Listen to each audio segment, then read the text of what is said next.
This is Blue Monday time. These are the dark days of winter,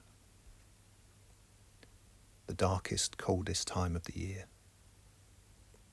Days of long nights. This is the time when the celebrations are over and there is nothing but backwards to look forward to, nothing but inwards to listen out for. It seems wrong to talk of purpose at the moment.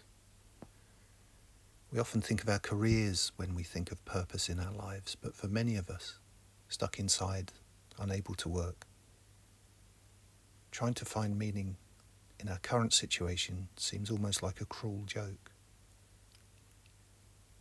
We're all living in little boxes right now, and it can be hard for us to imagine that there is any purpose to our lives.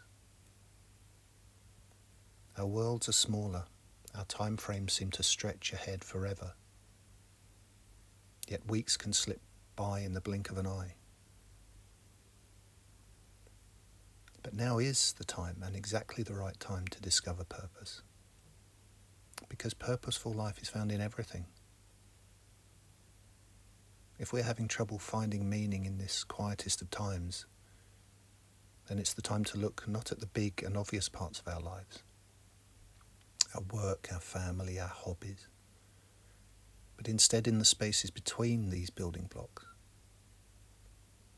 in the smaller places, in the joins.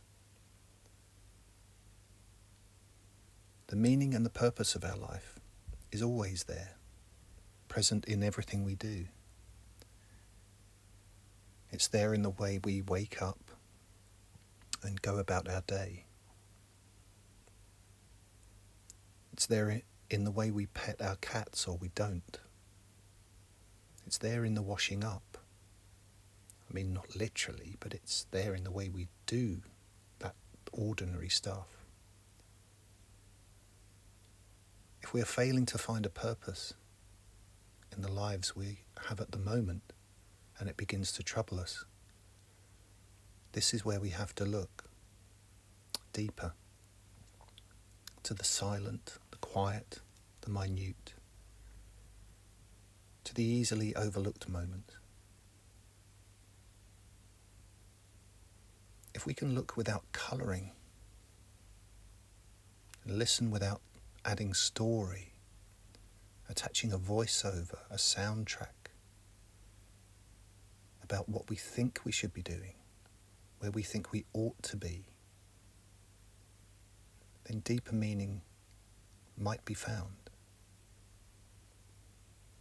All of these thoughts, these shoulds and ought tos, are just stories that stop us from seeing the purpose and the meaning in where we are at the moment. And that is where the meaning is, in the moment. It always has been. And it always is.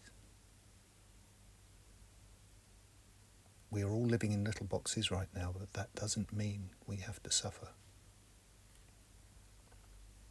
One day we will be able to step outside free, but only truly free if we have looked as deep inside as we could get and found eventually, past the noise and the structure of our thoughts and our trapped opinions,